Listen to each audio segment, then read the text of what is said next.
What is Lake YouTube? This is Juan from the Gamers Ministry, and today is March 8th, 2012, and the footage that we're watching was recorded on January 19th, 2012. And now we've made it to the Volcano store. I think this is the store I mentioned in another episode. And here we can find potions for 13 coins, it seems like. And the sandwiches! Sandwiches are awesome, and if you don't know this, you'll soon find out why. And did Jose just get 8 sandwiches? Yes, he did. Nice tidbit about Jose and his personality. and for all the concerns of Castle Crasher, he loves sandwiches or sandwiches. I don't know what you call them. I just call him a sandwich. But yeah, he loves those, man. Like you'll see that he throughout the game that he uses them constantly. And you'll see if you never played Castle Crashers or know what the effect of the sandwich is, you'll soon find out why. And this is the Coliseum, yeah. Let's go a little one-on-one. Oh yeah, that's something. If you're playing competitive Castle Crashers and you're playing on 4 and you're like player 1 or player, I don't know, the 2 players that start out on the top, because there's such a close distance between the 2, if you have the ram, that will make you fight them, that'll make close that gap and always hit at the very first beginning or whatever. Oh yeah, and here's what happens when you use the sandwich. You get all beefed up. That's what the other guy was meant about getting beefy. And yeah, if you know how to properly position your opponent, using the sandwich can make you really strong. You can beast them really fast. That's what I'm trying to say. I'm already really strong. Look, I'm hitting for what? For like 14 points of damage with my strong attacks. And Jose's like after him. He's like, "Oh, come on, Juan, get over here." I'm like, "No." Yeah, you gotta keep your space in Castle Crashers. You got to. Yeah, it's all about, or at least for PvP, it's all about proper spacing. Just keep your spacing. You don't have a whole lot of range, so you might just want to jump in as soon as you get a good chance. And Isaias and me go at it again one more time. Do I use a potion or do I not? I don't remember. Oh, might not. Oh, this is close. This is really tight. Oh no. He got me good. There are a couple of hits. Yes, I used the potion. Trying to even the field. What can I say? I mean, I'm okay with losing. I try to do my best to not lose. I guess that's usually how I like to play things. It doesn't matter if you win or lose, and just give your opponent a fair shot, and I win again. Yes. I am Castle Crasher, reign supreme. King Supreme. Meh. The Lava World. Now this is one stage where you can get another boat part for, crossing the giant river or ocean or whatever. So we gotta go, guys. We gotta go. We saved two girls on this side of the planet. Now we gotta save 2 girls. Oh wait, there's one more girl. The purple card girl with the king with the guy that said they weren't beefy enough. So yeah, we gotta go and save her. We got some sandwiches, but we gotta finish this stage first. Okay, so now we head forward, and we're like some sort of volcano stage, I remember. But man, let's talk about more important things than the game itself. Because hey, I mean, you can get your fill of all the action and my awesomeness. Yeah, look at me go! But yeah, so let's talk about something more important, yeah, shall we? Let's see. What can we talk about? Well, yeah, okay, so something that could have happened if I had won the previous match, where we're trying to save the green dress maiden, was that if I had won, I would have kissed her too. So that would have been 2 girls that my character, the old knight, would have kissed in the game. And that's let's just say that, I mean, this is a game, and it's all like, ever since Mario, and always about, saving the princess and getting a kiss or whatever.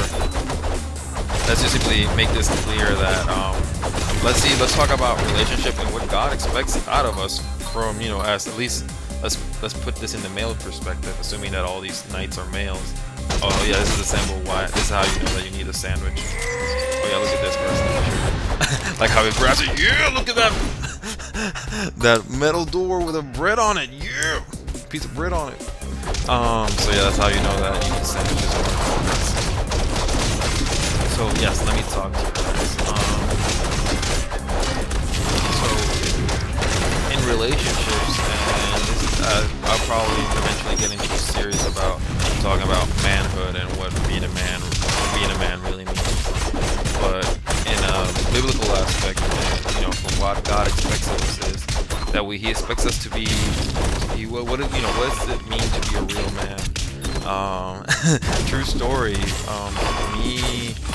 Oh well, I won't say me and Pedro, but Pedro Upwired, one of my subscribers. But me when I was in college, I would always talk about my retirement plan, and and my retirement plan was that once I hit retirement age, I would get a job as a truck driver, and just simply go all over the United States and drive my truck and make deliveries, because I thought that was a manly job. And the reason why I thought being a trucker was a manly job is because you have the stereotype of a really let's just put it, big bellied truck driver with a giant beard just taking stuff from one place to the other. During my college days, I wasn't a Christian then, so I remember all these like pork shops that you'll find along the highways, like along the interstates. And I'm like, yeah, and I always say truck parking. These stores would say, they're like, yeah, this is all meant for truckers, yeah. And I was always just joke around with that, and I didn't mean it seriously. But then as I grew older, just only the trucker part is what I probably really meant, and not the rest of it. What's the point of this? That was my views of what a manly man was. And oh wait, no, this is this guy. Let's get this guy. No, hey, leave those clay statues alone. Oh no, zombie knights. What is that? Golden swords? What is that? Looks like a master sword from Link to the Past. You had like fully upgraded, like kind of looks old. But man. Anyway, so yes, that was my interpretation of what a trucker was back in those days. What a real man was. And probably nowadays we get this concept from television or media or anything that you do watch, that man is either a guy that has a lot of girls, a real man is a guy that has a lot of girls, or a man is a guy that's really sophisticated. A man is a guy that has an insane amount of muscles, and he's like very warrior-like. A man can be a guy that can eat a lot of steak, or eat a lot of food or whatever. And just let me tell you this: that is not a man. A man is none of those things. If you thought like, oh, that's what a real man is, I'm sorry to burst your bubble, but the fact is that it is not.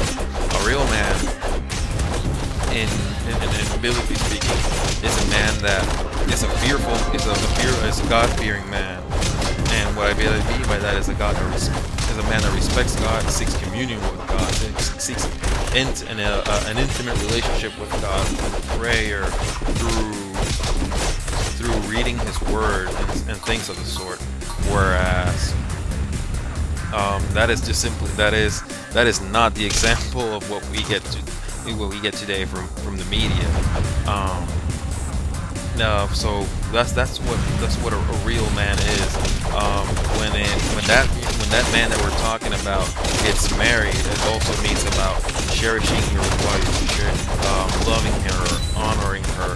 God made her a princess for you, and she's just perfect the way she is. And you have to love her and cherish her and lead her and guide her. That's what being a man is. And like for the ladies out there that are saying, oh, that's Juan, that's very that's very male chauvinistic of you. Just hear me out before you kind of make that comment. You'll see what I'm trying to say eventually. But so the whole point is that we have to honor her. We have to love them. We have to let them know that you have to cherish them like God cherishes church.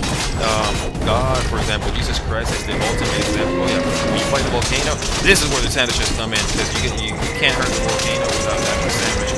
And look at me go, yeah, just pummel that thing, yeah, put the rock, about the rock, yeah. Oh, I love to put that grungy voice. Man. So yes, we must honor her. We must love them. We must cherish them. Jesus Christ, like I was saying, is the ultimate example of the love, because he was willing to die for our sins, so our sins can be forgiven. And that is like the example of ultimate love, that as far as he was willing to go for us, for you and for me. And that is just the example that God has set, because you'll find it, I'll put it in the description what verse I'm talking about, but the Bible talks about, you know, loving our wife like Christ loved the church, and that's just the example right there. Oh yeah, by the way, this sock puppet, I don't know, demon-looking monster. You see that chin where he has like that little patch or whatever? That's where the band-aids. That's where you want to go. And look at me go! Give him damage! Yeah! No! Go back there, Juan! Go back there! Yeah! Damage that thing! Yeah! Damage that thing! Yeah! Wow, that's 17 points of damage. That's not bad at all. Am I out of sandwiches? I still got one left. I remember this boss was really hard because I constantly had to play nurse and revive everybody. You'll see me. But so yes, that's looking back on topic. So we must love our wives like God, Christ loved the church. Now, nowadays we have men or young men. They don't have a proper example from their father. They don't have a true example of what being a man really is. And all I can say is that it's hard to find a real good role model out of this. I would just say join the church, see your pastor. He's probably a really good role model to follow. As your father is a God-fearing man, then that's probably a good example to follow too. When it comes to you know, setting an example of what being a man really is, it's just simply to be responsible, to first, you know, respect God and honor God, to also respect and honor our wives. And let me just say that, for example, nowadays we have this culture amongst men that it's okay to just you know, have sex wildly and promiscuously and not own up to any responsibility. And that is just truthfully speaking, it's just wrong. And oh my god, I keep playing nurse. This is so hard. Okay, thank you, Misael. And yeah, and like, for example, I know that all these young men from nowadays, they're just like porn, and just keep doing that trash, and that's just not right, guys. Seriously, it is not. Like porn, for example, is something that leads you down a wrong path. When I was a teenager, before coming to Christ, I was a porn addict myself, and when I got married, it led me to a lot of wrong things. It led me down through a couple of wrong paths, and then I just wanted to see the same trash that I saw in those movies. And that's just not right. That is not respecting my wife. That's not honoring her. That's just simply me thinking her of as a sex object, just trying to get off on that. That is not cool. So yeah, I didn't come really well prepared for this topic. And actually, you know what? I'll probably talk more about it in the next episode, because we're done with this guy. We just got the golden steering wheel for the boat. And score. Let's see. Ooh, I got the most kills. I got the most gold. I got the most XP. Yeah! Wow, almost 500 points more in some cases. Wow, that's a lot. And wait, what's this? Hey, we defeated the Cyclops lady. What are you doing? Leave her alone. He's a necromancer.